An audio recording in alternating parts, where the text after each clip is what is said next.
about time. Ano mulindine Ronald Mpaso poyamba nayi mitu yake. Mtsogoleri wa dziko lino a Lazarus Chakwera wathetsa manong'onong'o akuti sakupeza bwino pamene wafika mu mzinda wa Blantyre kudzagwira ntchito zingapo zaboma. Anthu ena amene anapuma pa ntchito mboma ati sabata yamawa ayamba kuchita mbindikiro pofuna ndalama zawo zopumira pa ntchito, ndipo katswiri pa zamaphunziro wafunsa boma kuti lilimbikitse njira zamakono pa maphunziro. Ndi zimenezi ndi zina zambiri, tiyeni tikhalire limodzi. Dziko lino a Lazarus Chakwera wathetsa manong'onong'o akuti sakupeza bwino pamene waoneka wathanzi. Achakwera afika mchigawo chakumwera kudzagwira ntchito zingapo zaboma. Isaac Salima akufotokoza. Masiku apitawa m'masamba mchezo mwakhambo kumveka nkhani yakuti mtsogoleri wa dziko lino sakupeza bwino. Ena akhala kunenanso kuti mtsogoleriyu wamwalira.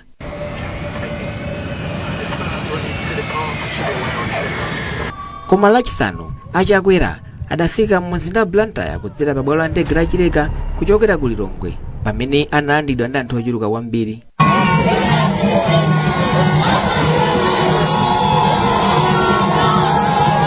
Mutauniship ya Blantyre, Achakwera anatsika galimoto lawo ndi kuyenda limodzi ndi anthu amene adakhamukira kuzawaona. Kanthawi kena mtsogoleriyu adathamanga pofuna kupereka uthenga wakuti ali bwino.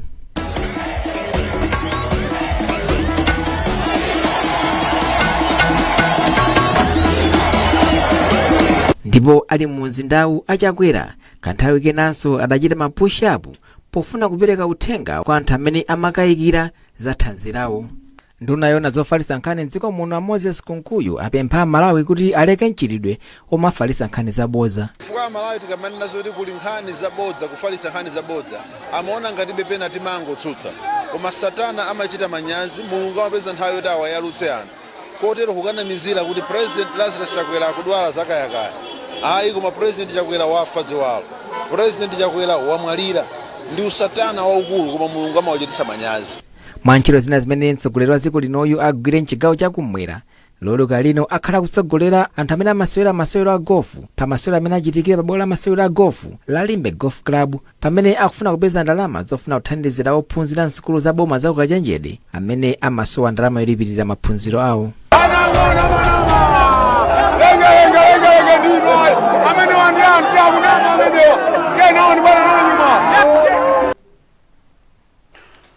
Pamene kwangotsala miyezi chabe kuti dziko lino lichititse chisankho, magulu osiyanasiyana akuchilimika pofuna kupeza njira zakuti chisankhochi chidzakhale chabata ndi mtendere.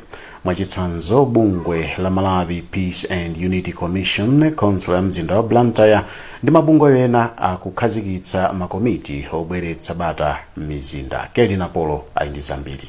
Komishanala wa bungwe loona za mtendere ndi umodzi Azak Kawalala watsindika kuti maguluwa athandiza kuthetsa chisokonezo m'mizinda ndi kuonetsetsa kuti malamulo akutsatidwa. Makomiti amene wangofunika kwambiri famutaona amene lamulo alilembera, makomitiwa akuyimirira magulu a wanthu amene amapezeka kumadera. Pali anzathu achipembedzo, pali anzathu oyimirira olumala, pali anzathu oyimirira mabungwe a SCSOs, pali anzathu oyimirira mafumu, magulu osiyanasiyana amene mukhoza kuona kuti omusi gulu lililonse la wanthu lapezapo anthu amene akuyimirira. Mawu ake wachiwiri kwa mfumu ya mu mzinda wa Blantyre a Isaac Jomo Osman wapempha kuti ndondomekoyi ichitike msanga. Ife tikufuna pompano kuti ndicholinga choti ikakhalapo ndi kuti tishandizira magwidwe a ntchito azinandeze. Ifeyo tikuthokoza kwambiri apolisi ngati ofesi ya mfumu ya mzinda wa Blantyre mmene tikugwirira nawo ntchito, tikugwira bwino ntchito kwambiri.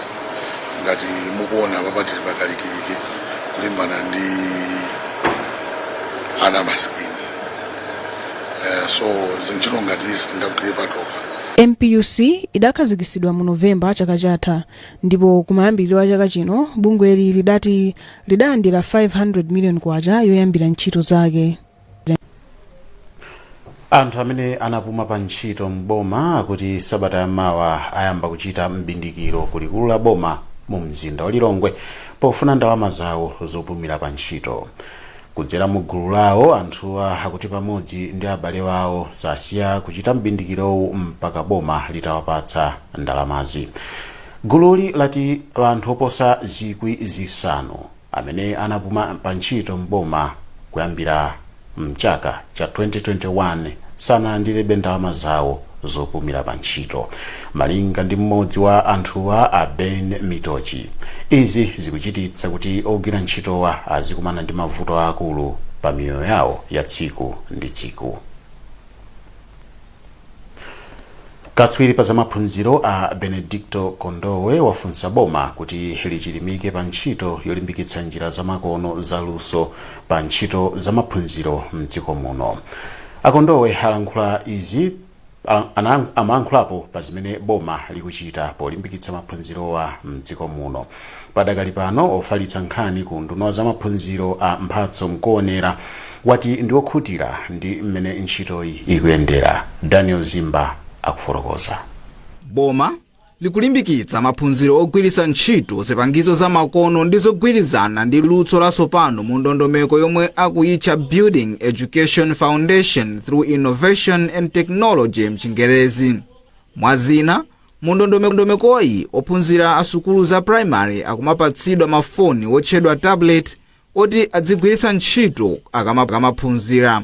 Ngakhale izi zili chomwechi, sukulu zina zikuvutikabe kupeza zipangizo zophunzirira monga makompyuta makamaka msukulu za kumidzi.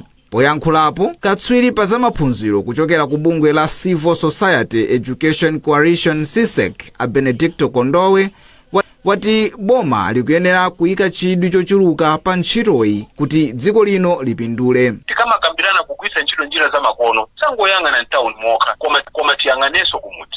Chifukwa pakatali pano tikudziwa kuti anthu amene andi mwayi wogwiritsa ntchito makina a internet ndi ochepa. Anthu amene andi mafoni amene timati smartphone amene nthawi zambiri ndi amene amagwiritsidwa ntchito kupeka maphunziro njira zamakono ndi ochepa. Komanso pamene tikuyang'ana njira imene tiyang'anenso ana amene ali ndi maulumali osiyanasiyana. Koma mneneri mu nduna wa zamaphunziro a Mphatso Mkuonera wati akukhutira ndi momwe boma likuchitira pa nkhaniyi. Amkuonera ati cholinga cha boma ndikuonetsetsa kuti ophunzira msukulu zonse akhale akutsatira bwino kagwiritsidwe ntchito ka zipangizo zamakonozi pofika mchaka cha 2029. Iwo atinso kufikira lero boma lagawa mafoni a tablet pafupifupi 68,000 kwa ophunzira msukulu zosiyanasiyana. Kuyenza kuti tikusuntha kuchokera ku njira zakale za zolemba pamanja ndi cholembera ndi paper kupita ku njira zamakono za internet zimene zikuonekera kuti tsopano zinthu zikazofulira kusunga information mosavuta komanso zikhoza kupezeka mosavuta. So tiyamikire kunena kuti ntchito imene ikuyenda bwino. Kafukufuku waposachedwa apa adasonyeza kuti anthu 68 pa anthu 100 aliwonse mdziko muno ndi omwe amagwiritsa ntchito internet, chiwerengero chomwe chakwererako poyerekeza ndi anthu 62 pa anthu 100 aliwonse chaka chatha. Akuluakulu a khonsolo ya boma la Chikwawa alimbikitsa alimi m'bomali kuti azilimbikira pa ulimi pofuna kuthana ndi njala. Wachiwiri pa mpando wa khonsoloyi Alexander Wochi wanena izi pa chionetsero cha zaulimi chimene chinachitika m'bomali. Thomas Kachere akufotokoza zambiri. Awachi ati alimi akuyenera kutenga ulimi ngati bizinesi kuti athe kuthana ndi njala. Taonapo ndithu kuti zinthu zili bwino kwambiri. Tili ndi alimi ochuluka kwambiri amene akuonetsa chidwi andi ali ndi zinthu zambiri zimene akuchita komano mwina pena zangooneka kuti akungosowa malo amene ngati mabizinesi awo angayendere kapena kukogulisa. Zikuoneka kuti mpata wogulisa ndi umene kumavuta zimene zikusonyeza kuti mwina alimi ambiri akukhala ngati akulephera kutsika pansi faya kuti alibe malo okagulisa ene okhazikika. Tikuyenera tiwalimbikitse abale athu amene akugwira ntchito imene ya zolima zosiyanasiyana ndi cholinga chonena kuti akhaleko ndi mphamvu kwambiri komanso akhale akulumikizana ndi alangiza za malimidwe ndicho linga choti zimene akufuna kuti adzapindule pamawa zikhale zokhazika komanso kuphatikizira kuti akuyenera kuti apange link ndi makampani amene angati kumagula mbewu zawo zabwino ndikuwaonjezeranso kunena kuti akuyenera kukhala m'maklabu ndicho linga choti pomagula mbewu zawo kapena pogulitsa mbewu zawo adzigula ngati pagulu. Mkulu wa zaulimi m'bomali a Donald Ambi ati chionetserochi chomwe ndi cha masiku awiri ndi chofunika ndipo chilumikizitsa alimiwa ndi owagula. Mwambo umenewu ndi ofunikira kwambiri chifukwa ukulumikizitsa alimi ndi misika kuti zimene alimi akulima zizipeza msika wapamwamba kulingana ndi mmenenso boma likuyankhulira kuti tiyenera kuti tisinthe ulimi ukhale wa business. Tilimbikitsa alimi kuti akonzekere ulimi wa chaka chino. Anzathu ameti anatiuza kuti chaka chino mvula igwa mwina yopitirako mweso pang'ono leno pafunika kukonzekera ndithu chifukwa nthawi zambiri kumakhala chilala koma mmene atiuza choncho ndiye kuti mwina mvula ikhoza kukhala kuti igwa bwino. Mwazina alimiwa anaonetsa mbewu zosiyanasiyana, ziweto komanso katundu okhudza ulimi. Mukoni Nkhanizi kuchokera kunoko wireless yakanema ya Times TTV tikhati kupitiza kupatsani zonse posachedwapa zikangotha izi choncho musatalikire.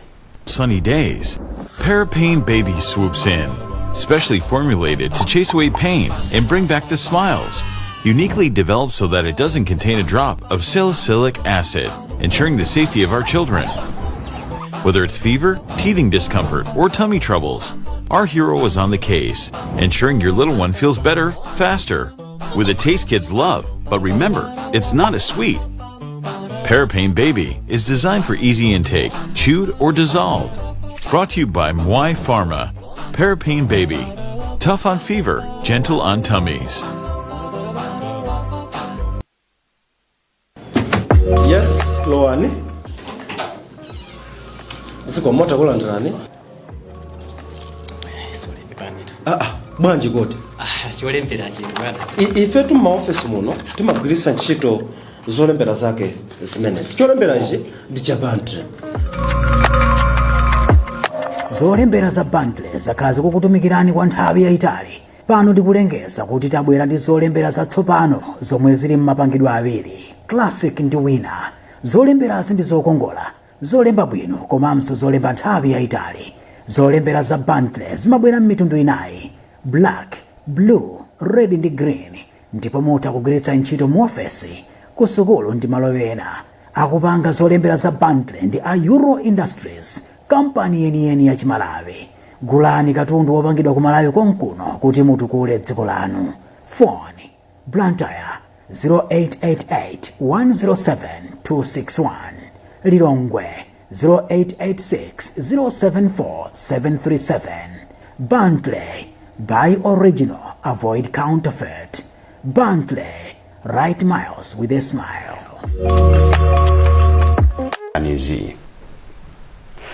Bungwe la Food and Agriculture Organization FAO lakhazikitsa ndondomeko yake ya pakati pa 2024 ndi 2028 imene kufuna kuthandizira ntchito za ulimi mdziko muno.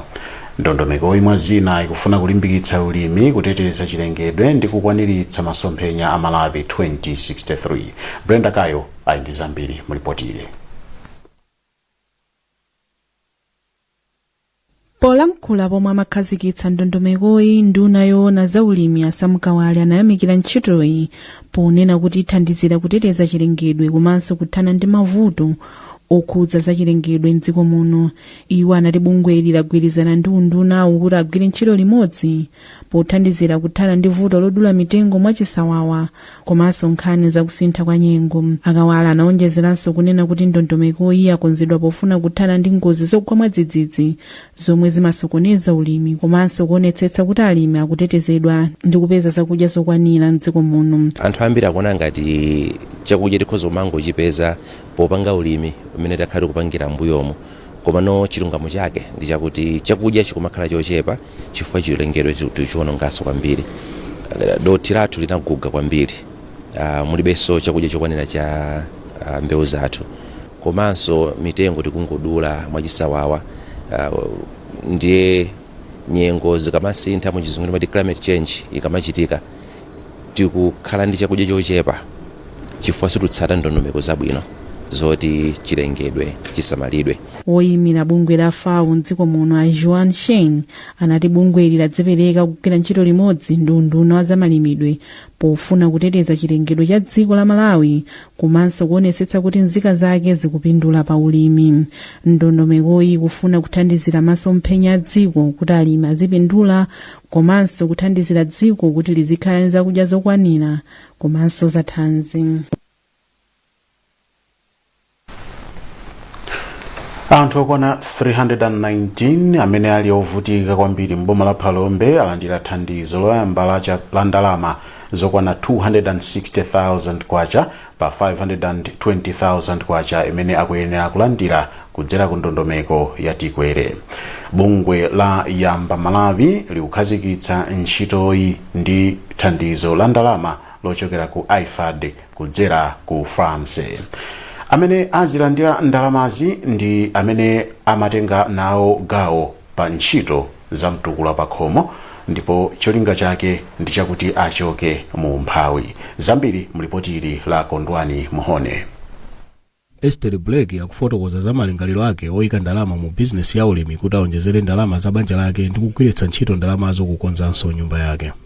Amatiphunzitsa zoti ndalama amagwiritsidwa ndalama tisamangodya mpamba kumaliza iya. Tikatenga geni mpamba tikaja kuzisala. Ndiye chimeja timachigwira mutu nditu. Koma project imene zangu ambika. Moyanga ulosinthika.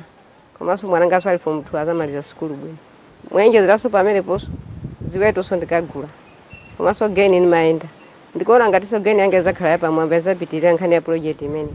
Winanso amene utenga nawo mbali Andrea Makwacha wati ndalama zokwana 260,000 kwacha zomwe alandira koyamba akukonza zokauda nsomba zambiri kuti azigulisanso ndela lake. Amakwacha ati thandizoli lipititsa patsogolo moyo wawo ponena kuti lithandiza banja lawo ngakhale ntchito ya Tikwere idzathe mu February chaka chamawa.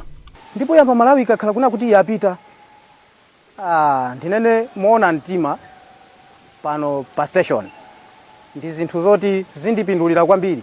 Ndipo Yamba Malawi ikapita indisiya mu chinthu chimoti mwa ine ndekha sinayembekezere kuti ndizathaso kufika pamene ndili. Obrin Mandala akubungwe la Farms ndi mkulu woyang'anira zakutukuka kwa anthu, ndipo ati akulimbikitsa otenga nawo mbali kuti athe kuchoka pa umphawi wa dzauneni ndi kukhala ndi moyo wokhazikika. So far amene alandira ndithu zikuonesa kuti zinthu zili bwino ambiri adutsa ndithu chifukwa pa programu yathu imene tinayika ndithu milingo yathu imene timayang'ana kuti munthu akafika apa ndito munthu ameneyo zinthu zikuyenda bwino. Mera yendera mujamwana otanda ambiri akupanga business komanso ambiri makomo mwawo anagula ziweto, ambiri nyumba zawo yamba kusintha, anawo apita ku skulu. Ndi chiyembekezo kuti anthu amene tayamba nawo pokutha chaka chamawa poti nayamba nawo anthu mu 2023 afika pozemera paokha, ndipo anthu amene awa ndi chikhulupiriro sazaliraso mtukula pa khomo. Opindula ndi ndalamazi azaunikidwa momwe agwiritsira ntchito ndalama kuti adzalandirenso 260,000 kwacha yotsalayo. Kupatula ku Phalombe ntchito ya Tikwere ikugwiridwanso ku Nsanje ndi ku Chikwawa.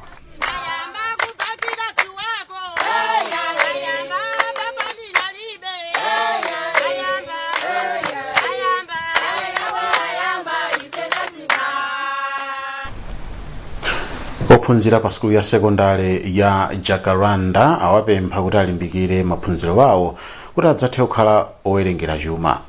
Ophunzira ku skulu ya ukachenjede ya Malawi College of Accountancy ndi amene apereka chilimbikitsochi pa kukumana kumene kunalipo kuchigumula mu mzinda wa Blantyre. Selina Tambula ali ndi zambiri.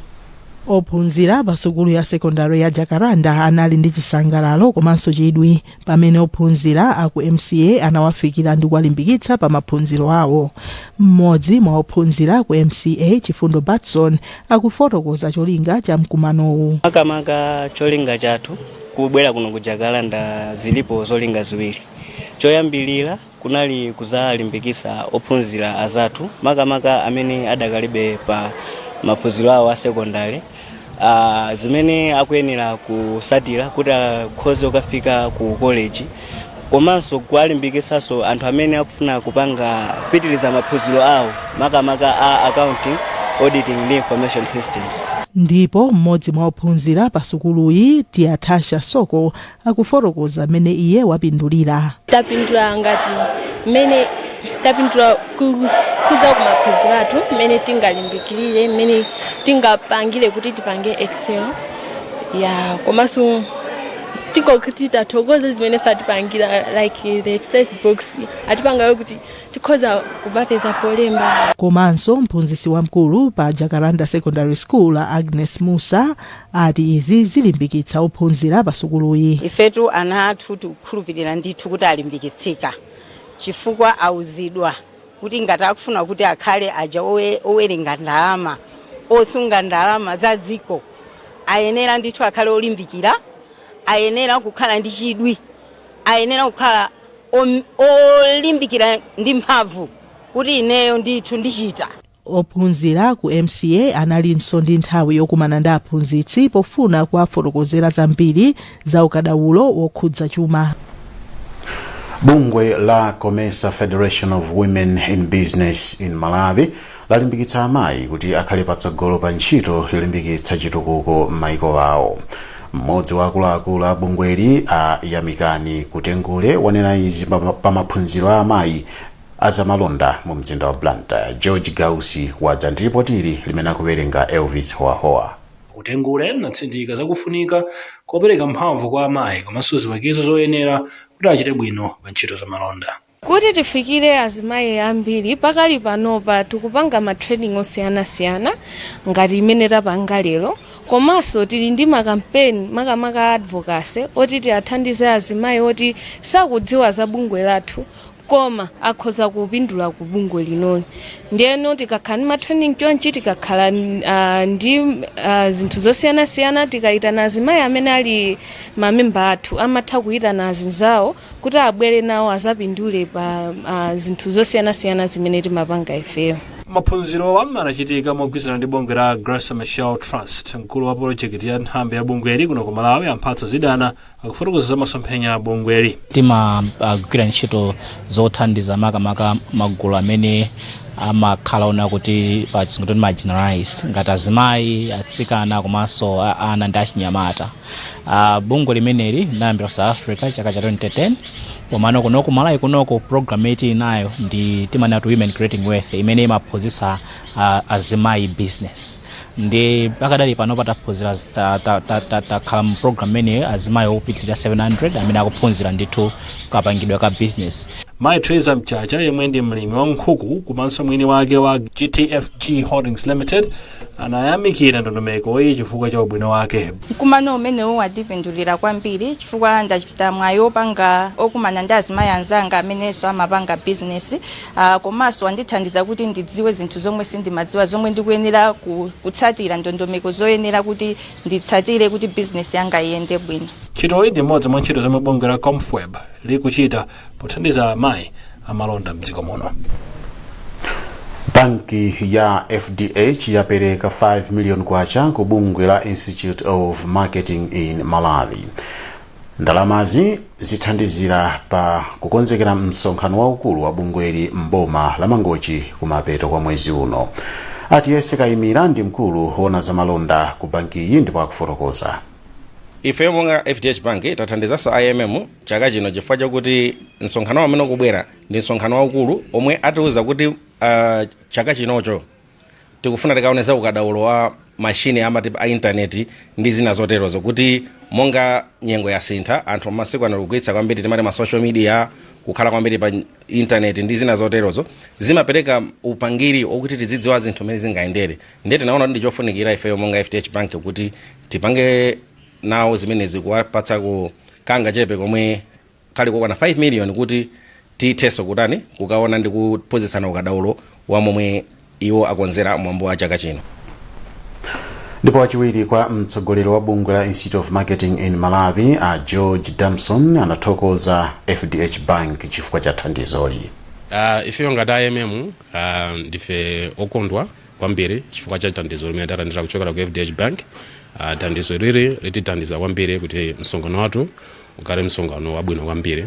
Ndipo FDH yakale kutithandiza kumbuyoku leronso atipasa thandizo la ndalama za 5 million kwacha. Ndalama izi zitithandizaso kuti conference yathu ikale yabwino kwambiri. Conference ikale ndi zinthu zingapo.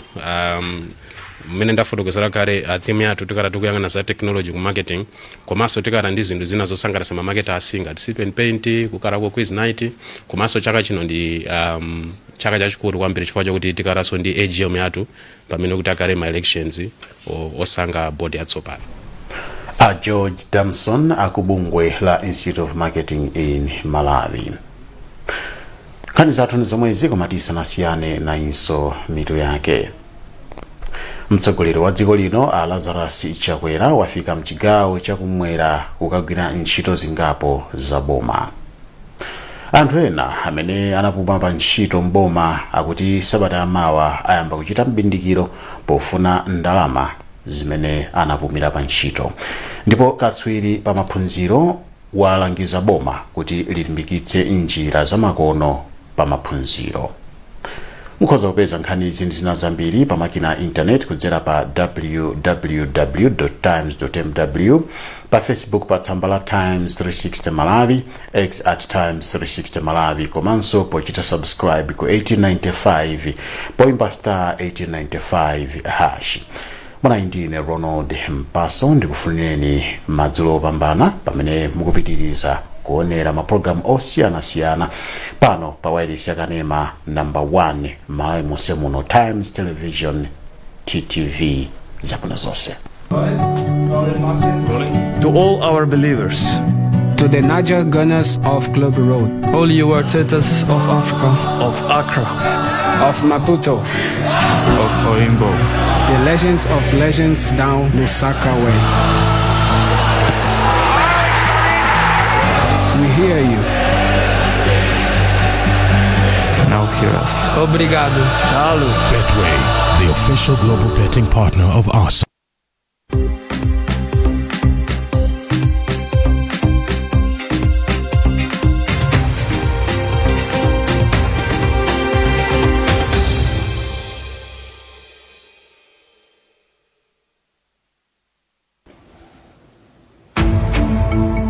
Live from Nairobi, this is Focus on Africa on BBC News. Our top stories. Long queues as fuel prices surge at gas stations across Nigeria after the second price hike in a month. I've been here for the past 8 hours now. Up to now, no hope of getting the fuel. And I cannot move again because I don't have fuel in my car. Meanwhile, as central Beirut sees its deadliest attack since Israel's escalation last month, we hear from domestic workers left behind in Lebanon. When they came back, they threw me out. They never paid me, and I had nowhere to go. And also, coming up in the program, vote counting is underway in the Mozambique elections as the opposition leader declares himself the winner amid accusations of fraud. And wildlife in peril. A new report finds a catastrophic decline in the population of native animals in African countries and beyond.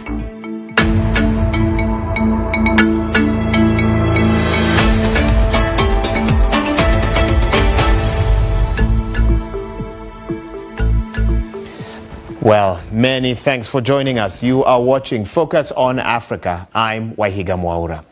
We begin today's broadcast in Nigeria, where fuel prices have gone up by 20% this week, marking the full removal of the government subsidy. Motorists in several states in the oil-rich country have complained of long queues at petrol stations. Some have closed shops as they have no fuel to sell. Unions there have demanded an immediate reversal of recent price hikes as it has worsened the cost of living crisis. Now, in 2023, President Bola Tinubu removed the fuel subsidy on grounds that the country lost so much money from this initiative.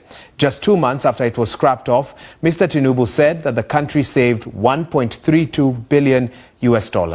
Well, the subsidies had been in place since the 1970s, when the government sold petrol to Nigerians at a low cost. About 70 million litres of fuel are consumed daily by the country's estimated 200 million people. The country's oil is refined in Europe and imported back to Nigeria, a process that contributes to its high costs. Nigerians shoulder most of the costs as subsidies to reduce the costs of fuel paid by the consumers. From Lagos, here's the BBC's Nkechi Ogbona.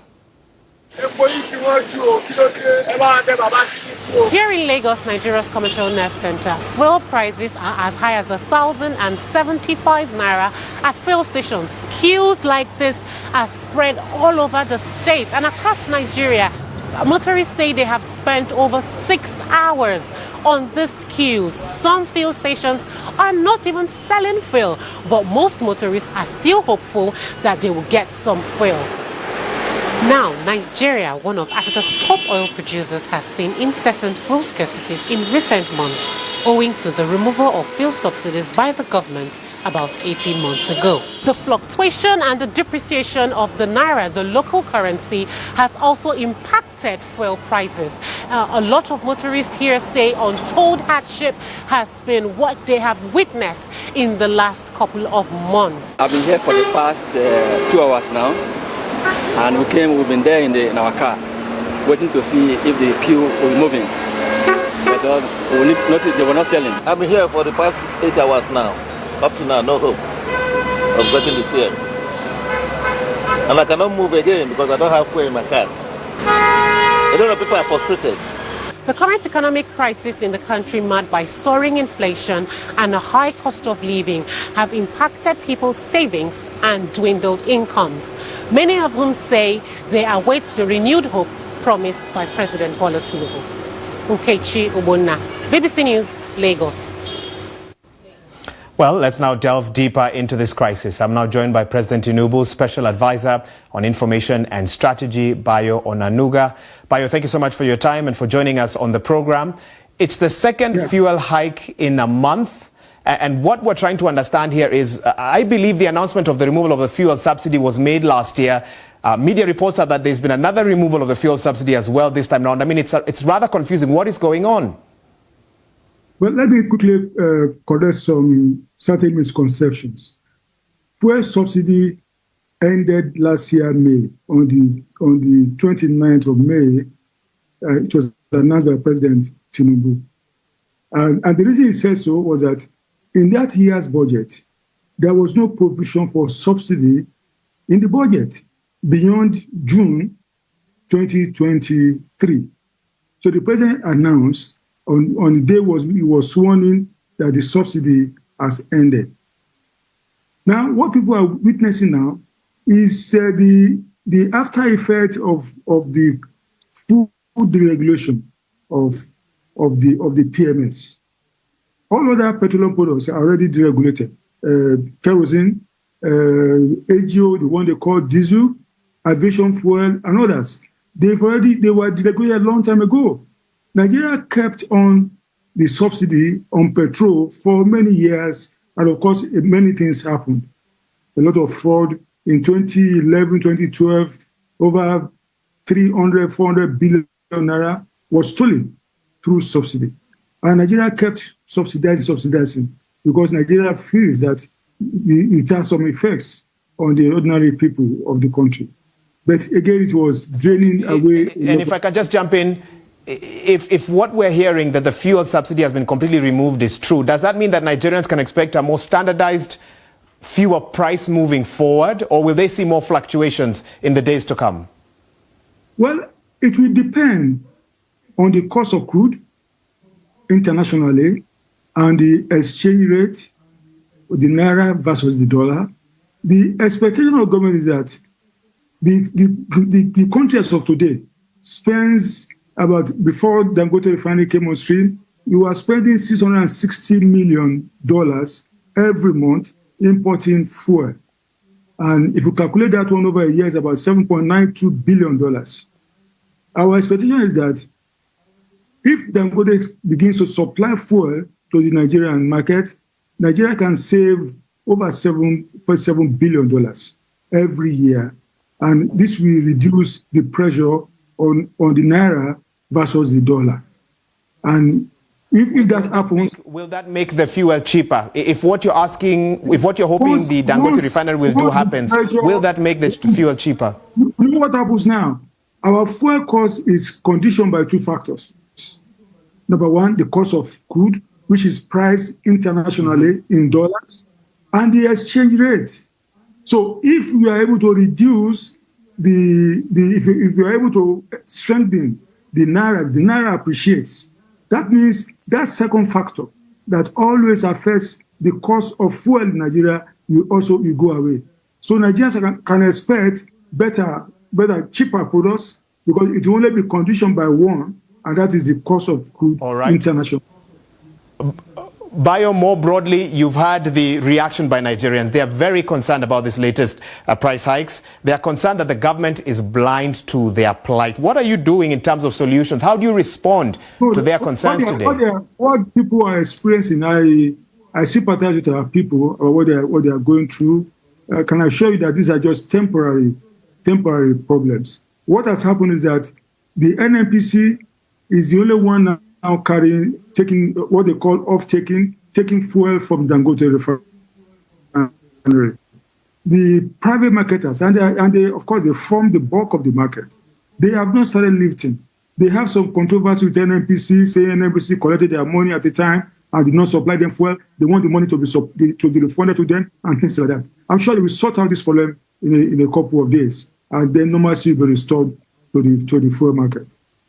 But in the meantime, are there measures to make or to reduce the cost of living for Nigerians? Anything practical you're putting on the table in the short term? Because the crisis is now. Government is doing a lot. In Nigeria, the major reason for high cost of living in our country is number one, food. Food. That's the major reason.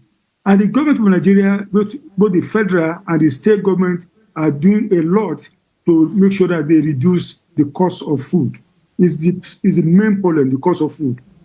Other factors, government is trying to take care for the vulnerable in the society. Just recently, the officials to man the National Social Investment Office, they are just approved by the National Assembly, by the Senate. So we expect that they will start work very, very soon. Even before then, the Office of the Minister of Finance has been in charge of disbursing money to people directly. 1 million people were giving money just last month, and they've been doing that. People who have been... Let me ask you this. Whilst this crisis is happening, trouble at home, the president of Nigeria, Bola Tinubu, is away in the United Kingdom for a 2-week vacation, I believe. Shouldn't he be at home working with the team to find solutions to this? Our president is not running a one-man show. Our president has a vice president. He has his officials, the ministers are there. He doesn't need to be physically on ground. And I can assure you, our president is in touch with the officials at home to know what is going on and then to tell them what has to be done. But the officials at home are even capable. They don't need to tell the president to tell them what to do.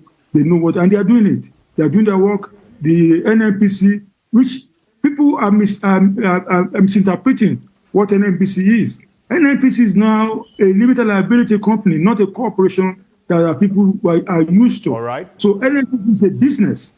It can fix oil price at any price it wants, and ditto, it's running now like any oil company, like Total, like Oando, any of them. So that is the way it is today. Bayo, thank you so much. Bayo Onanuga, President Tinubu's special advisor on information and strategy, joining us on the program. Elsewhere, Israel has carried out its deadliest attack yet on central Beirut since it intensified its campaign against the Iranian-backed group Hezbollah, designated a terrorist organization by many Western governments. Lebanon's health ministry said at least 22 people were killed in airstrikes on residential buildings in 2 mainly Shia neighborhoods. More than 110 people were wounded. Reports suggest that the target was a senior member of Hezbollah who is said to have survived this attack.